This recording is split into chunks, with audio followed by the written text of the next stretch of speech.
जाती है उसके नसीब में ज़्यादा से ज़्यादा 10% लोग आते हैं सुनने के लिए, क्योंकि लंबे लंबे प्रोग्राम होते हैं और जब तक आखिर में सदारती तकरीर होती है तो बड़ी तादाद में लोग वापस चले जाते हैं। तो इसलिए मैं कांपता हूँ सदारत के नाम से।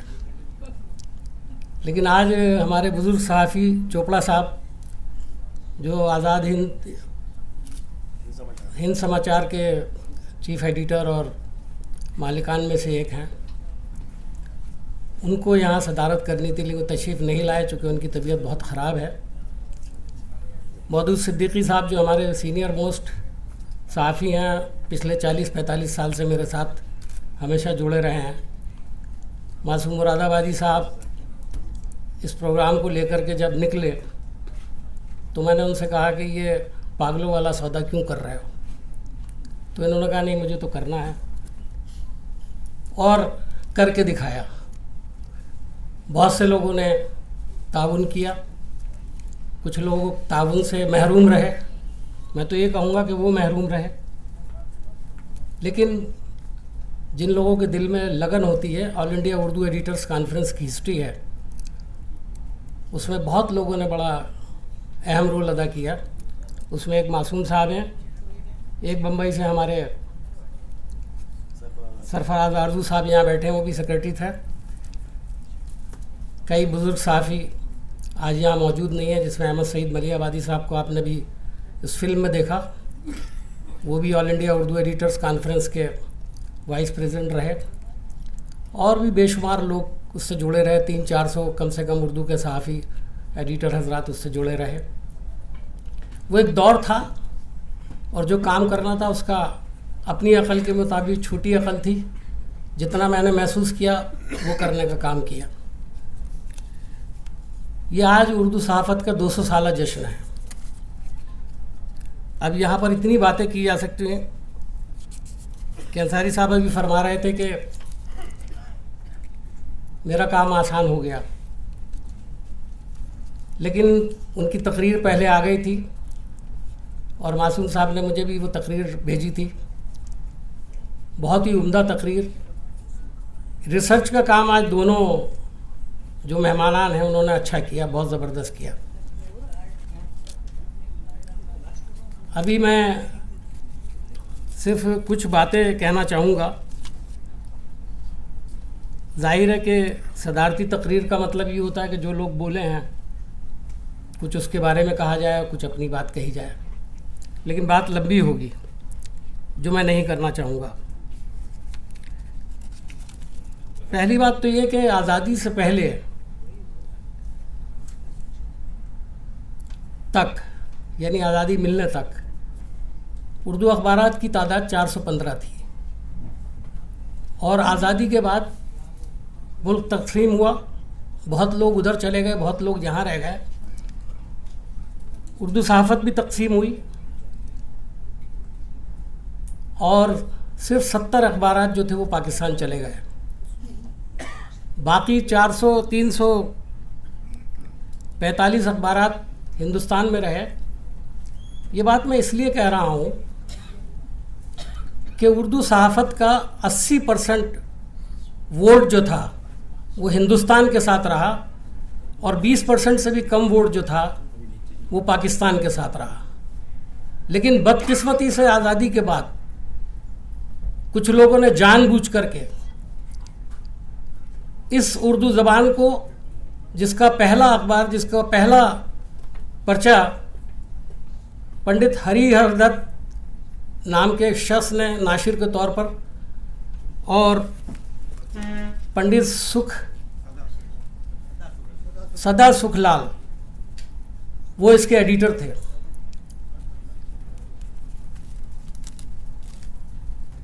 उसके बावजूद कुछ लोगों ने ये कंट्रीब्यूशन किया बड़ा ख़राब कि इसको मुसलमानों की ज़बान बनाना शुरू कर दिया। उर्दू सहाफ़त को, उर्दू ज़बान को, उर्दू वालों को अगर सबसे बड़ा नुकसान किसी ने पहुंचाया है तो वो तबका है जिसने इसको मुसलमानों की ज़बान बना दिया।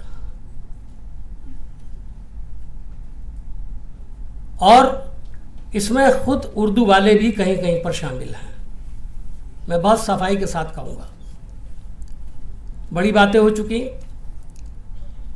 माजी से लेकर के अब तक। आज़ाद साहब 40 साल के गवाह हैं। मैं स्कूल में टीचर था, उर्दू के जो मसाइल आते थे, उर्दू टीचर्स जो फेस करते थे, तो मेरे पास एक ही आदमी था जो मुझे मिल लिया करता था, उनका नाम था गुलाम नबी आज़ाद। बाकी तो कोई घास भी नहीं डालता था, घर के दरवाजे में लोग घुसने नहीं देते थे, लेकिन वो इज्जत से भी बिठाते थे, कभी कभी ज़ाफ़रान वाली चाय भी पिला देते थे। और मैं उस वक्त टीचर था, पार्लियामेंट का मेंबर नहीं था, एम्बेसडर नहीं था, वो सब बात की बातें हैं। और मैं उर्दू का जर्नलिस्ट था उस वक्त, जो मैं फ्रीलांसिंग किया करता था, लेकिन स्कूल में पढ़ाता था। तो आज़ाद साहब एक आदमी है जो टूटी हुई एक स्कूटर पर घूमता रहता है, उर्दू वालों को लेकर के आता है, कुछ काम बताता है, तो एक चिट्ठी फ़ौरन लिखवा दिया करते थे, काम हो जाता था। ख़ास तौर पर NDMC के स्कूलों के टीचर्स के कुछ मसाइल थे, वो किया करते थे।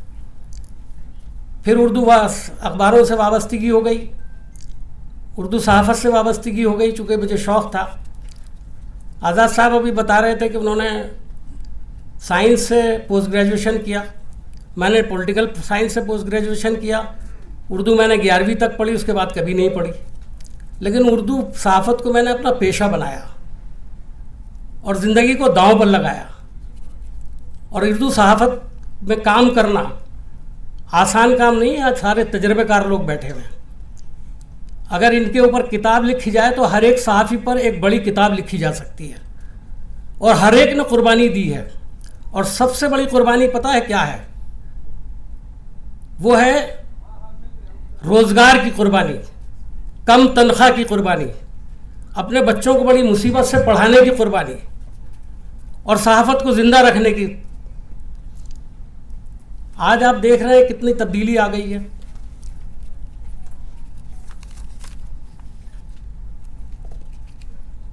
आज़ादी के मिलने के 75 साल हो गए। ग़ुलामी के 125 साल तक उर्दू सहाफ़त ने मुल्क में अवामी शऊर को जगाने, अखलाक़ी क़दरों और तहज़ीबी और तमद्दुनी रिवायात को अगली नस्लों को मुंतकिल करने में, और साथ साथ जंग आज़ादी की चिंगारियों को आज़ादी की एक बड़ी फ़ैसला कुन तहरीक में बदलने का काम अगर किया है तो उर्दू अखबारात ने, उर्दू सहाफ़ियों ने किया है। एक बार एक बड़े लीडर ने मुझसे कहा कि माइनॉरिटीज़ की सपोर्ट हासिल करने के लिए क्या करें, मुसलमानों में कौन बड़ा लीडर है?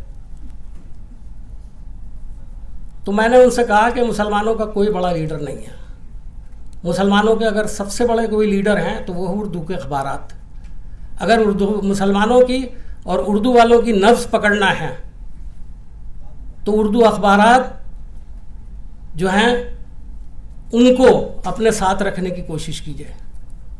अगर वो आपके साथ होंगे तो पब्लिक ओपिनियन बनेगी, वरना अगर आप ये सोचोगे कि फ़लाँ लीडर हमें वोट दिलवा देगा, फ़लाँ लीडर हमें वोट दिलवा देगा, तो वो कम से कम मैंने तो नहीं देखा कि मुसलमान लीडर वोट दिलवाने वाले लीडर कभी बने। बहुत सारे लीडर्स हैं, मैं किसी का नाम नहीं ले रहा हूँ, बहुत लोग जानते हैं, तो आप वही से कह रहा हूँ। बाद में छोटी मोटी ये लीडरी मैंने भी की है, लेकिन जो उर्दू के हवाले से एक एक्सेप्टेबिलिटी आज भी है वो बहैसियत मेंबर पार्लियामेंट की कभी नहीं रही। मैं बहुत सफाई से इसका एतराफ़ करता हूँ। तो ये आज़ादी के जो 75 साल में उर्दू सहाफ़त के साथ जो नाइंसाफ़ी हुई वो भी कुछ कम नहीं है। उसका जिक्र अभी आज़ाद साहब ने थोड़ा सा हल्का सा किया कि सब एक ही थैली के चट्टे बट्टे, एक हमाम में सब नंगे ही थे। दरहकीकत बात यह है कि सबसे बड़ा मसला आज जो है वो है उर्दू सहाफ़त का मुस्तक़बिल क्या है। क्या हम ज़िंदा रहेंगे या सिसक सिसक कर दम तोड़ देंगे? दम तो खैर उर्दू किसी हालत में नहीं तोड़ सकती। और अभी अंसारी साहब ने इसका जिक्र भी किया कि उर्दू एक ऐसी ज़बान है जो उत्तर प्रदेश जैसी जगह जहाँ उसका बहुत बड़ा कंट्रीब्यूशन होना चाहिए था, आज पूरे उत्तर प्रदेश के हज़ारों स्कूलों के अंदर से एक भी Urdu medium primary school, middle school या हाई स्कूल एग्जिस्ट नहीं करता। उर्दू कर्नाटक में पढ़ाई जा रही है, उर्दू महाराष्ट्र में पढ़ाई जा रही है,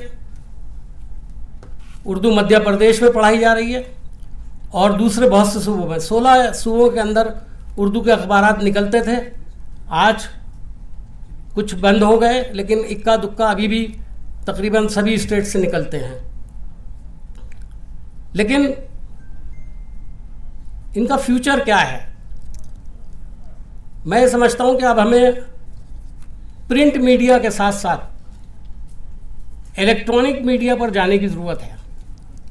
अभी हमने यहाँ बहुत सारे अवार्ड दिए, हमारे मासूम साहब ने बहुत सारे ऐसे लोगों का अवार्ड से नवाजा जिनकी खिदमत हैं, और कैसे इन्होंने ढूंढ लिए सब और कैसे बुला लिए।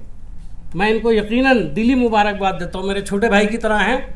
मुबारकबाद तो मैं इनको बाद में भी दूंगा, लेकिन पब्लिकली मैं समझता हूँ कि एक बार उनके नाम पर ताली ज़रूर बजनी चाहिए।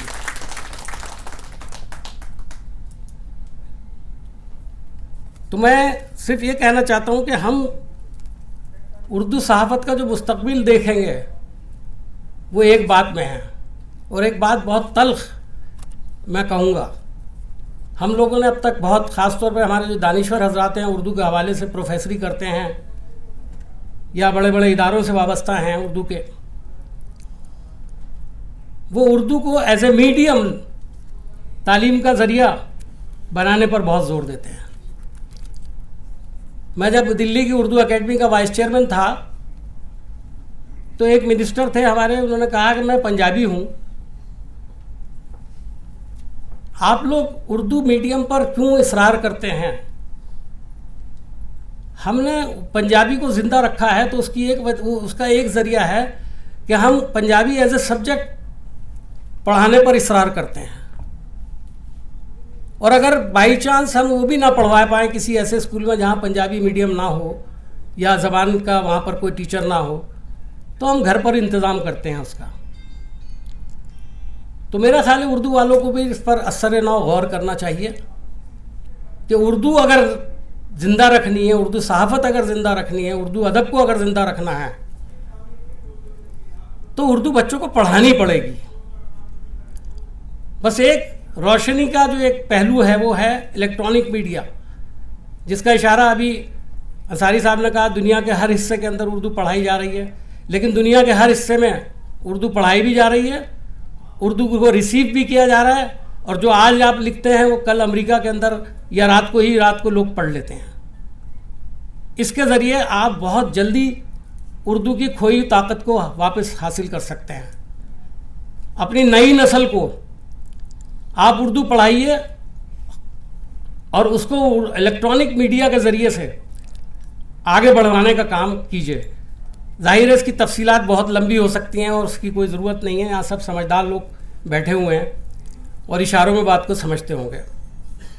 मैं इन अल्फाज के साथ एक बार फिर दिल की गहराइयों से हामिद अंसारी साहब का, गुलाम नबी आज़ाद साहब का, फ़ारूक साहब का दिली तौर पर शुक्रिया अदा करता हूँ। नदीम साहब का, जो हमारे अखबार मशरिक़ के एडिटर भी हैं, पार्लियामेंट का दूसरा टर्म है उनका राज्यसभा का, और बहुत खामोशी से बंगाल में उर्दू के फ़रोग़ के लिए भी काम कर रहे हैं और पार्लियामेंट के अंदर भी बहुत काम कर रहे हैं। लेकिन मसला सारा ये है कि जब हम पार्लियामेंट में थे इलेक्ट्रॉनिक मीडिया नहीं था, फिर भी उर्दू अखबारों के ज़रिए हमारी तशहीर होती थी। लेकिन आज जो हमारे लोग पार्लियामेंट के अंदर बैठे हुए हैं, उनकी तशहीर या उनके काम का जो सही रीच है वो उन तक नहीं पहुंच रही जहां पहुंचनी चाहिए। या तो वो काम कम कर रहे हैं, या नहीं कर रहे हैं, या कर रहे हैं तो उसको पहुंचा नहीं पा रहे हैं। एक आखिर में मैं अपनी बात करके ख़त्म करूंगा मिसाल के साथ कि आज़ाद साहब ने अभी जिक्र सुनाया, तो ऐसे में कैप्टन सतीश शर्मा पेट्रोलियम के मिनिस्टर हुआ करते थे, तो उन्होंने कहा कि मैं ताजमहल को बचाने के लिए 1 लाख गैस कनेक्शन वहाँ दे रहा हूँ। सरकार आप ही की थी। तो मैंने कहा कब कि ये हम बस 2-3 दिन में करने वाले हैं। अगले रोज़ मैंने 2 रोज़ के बाद जब वो गैस कनेक्शन का ऐलान हुआ और बाकायदा कि ताजमहल के आसपास जो गांव देहात हैं या ऐसे वहाँ पर गैस कनेक्शन दिए जाएंगे ताकि पोल्यूशन ना हो, और पोल्यूशन से ताजमहल की जो बिल्डिंग है उसको नुकसान पहुँच रहा है। तो ये बहुत बड़ा काम था। तो वो अंग्रेज़ी में छपा। मैंने कैप्टन सतीश शर्मा साहब से पार्लियामेंट में कहा कि ये एक भी खबर आपकी किसी उर्दू अखबार में नहीं आई, जबकि ये सब्जेक्ट तो उर्दू का है, ताजमहल किसका है? आप अंग्रेज़ी में उसकी तारीफ़ करवाना चाहते हैं, लेकिन जो तबका है, जो उसका दिल इससे जुड़ा हुआ है, वहाँ तक तो आपकी बात पहुँची ही नहीं। तो उन्होंने कहा आप क्या करें, अब तो हो गया। मैंने कहा वो मज़मून एक अनीस दुरानी साहब जो हमारे बहुत ही मशहूर कालम निगार हैं, और उनको मैंने कहा कि आप इस पर एक मज़मून लिखिए। ताजमहल की एक तस्वीर, कैप्टन सतीश शर्मा साहब की एक तस्वीर, वो 50-60 उर्दू अखबारों को पूरे हिंदुस्तान में हमने फ़ौरन भेज दी, और हर उर्दू अखबार ने आधे आधे सफ़े में वो रिपोर्ट शाये की। उस सब को जमा करके मैं कैप्टन सतीश शर्मा साहब के पास पार्लियामेंट ले गया जिस दिन उनका दिन था, और राज्यसभा शुरू होने से पहले आज़ाद साहब को सब याद आ जाएगा। वो फाइल मैं उनको दिखा रहा था तो आज़ाद साहब पीछे आ गए। उन्होंने आकर देखा, अरे इतने उर्दू अखबारात यहाँ से लेकर के हैदराबाद और पटना और दुनिया, यानी हर शहर के जो अखबारात थे उनके तराशे उसके अंदर मौजूद थे। तो आज़ाद साहब ने हंसते हुए कहा कि मैं इतने ज़माने से उर्दू का काम कर रहे हैं, कभी हमारे बारे में तो इतना छपा नहीं, और कैप्टन तुम्हें तो भाई उर्दू वालों की ज़बरदस्त सपोर्ट हासिल हो गई है। तो कैप्टन साहब बड़े मुतासिर हो गए, मुझसे कहने लगे अफजल तू बता यार तुझे क्या क्या चाहिए। मैंने कहा मुझे एक ही काम कर दीजिए आप, पेट्रोलियम मिनिस्ट्री का दरवाज़ा उर्दू अखबारों के लिए, उर्दू इशारात के लिए खोल दीजिए, और उर्दू के सहाफ़ियों को गैस कनेक्शन दे दीजिए।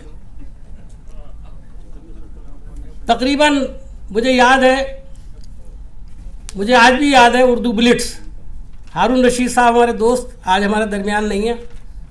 मैंने कहा आपके जितने स्टाफ के मेंबर जिनके पास गैस कनेक्शन नहीं है, आप अपने लेटर हेड पे लिख के भेज दीजिए।